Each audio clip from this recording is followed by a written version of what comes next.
Now, on the eve of the end of his historic impeachment trial, Donald Trump has delivered a third State of the Union speech in Washington. The address will be remembered for some notable displays of partisanship. Our North America correspondent James Glenday is in Washington and joins us now. James, Mr Trump was speaking in the House of Representatives, which voted to impeach him last year. How obvious was the tension between Republicans, Democrats and the president?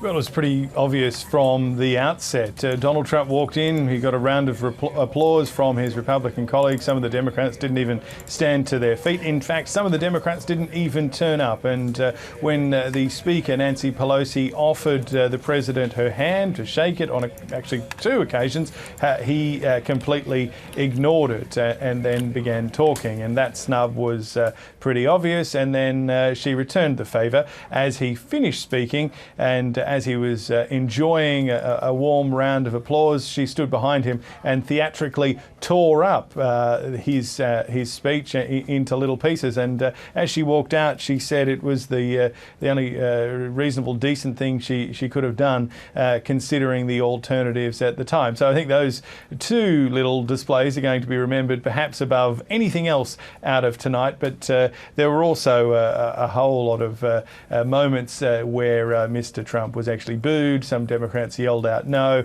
and on many occasions half the House was standing and applauding and cheering, and the other half was sitting stony-faced and silenced as he gave this address. James, this president is known for going off script.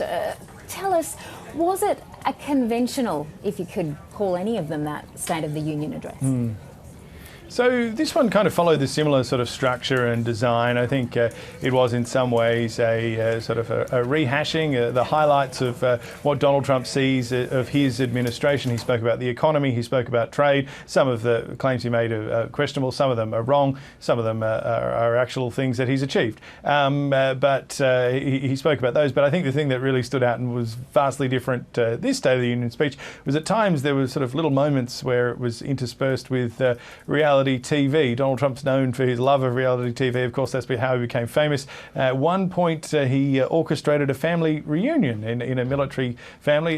They didn't know that a child didn't know that her father had come back and was in the country. And at another moment, he gave Rush Limbaugh, who is a conservative radio host, America's highest civilian honour. Normally, this sort of thing takes place in a special White House ceremony. He did it in the middle of his speech, and the medal was pinned on him by Melania Trump. Here's a little of that ceremony.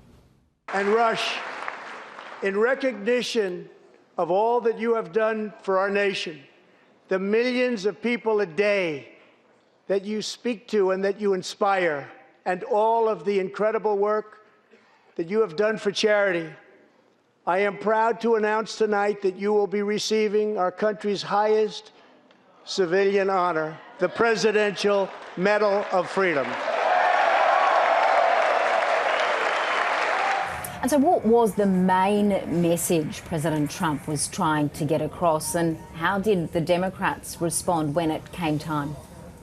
I think the main thing Donald Trump was trying to get out of this is not the State of the Union he wanted. He wanted the impeachment trial to be over. He wanted to be acquitted. He has to wait another 18 hours or so until that actually takes place, and he is eventually acquitted. So it was perhaps a little bit more subdued than a normal Donald Trump speech or rally. But I think what the main messages were sort of a TV packaged highlights reel of what he thinks deserves to get him re-elected. Again, speaking about the economy, speaking about killing terrorists, speaking about the achievements of the United States on the world stage, and he's hoping that message will resonate. I think that tonight is the first of many, perhaps gradually increasing in intensity, events where Donald Trump will celebrate the fact that he's been acquitted, and he will really turn his attention and try to reset and focus on the fiercely fought presidential campaign ahead. The Democrats, they responded in English and they responded in Spanish by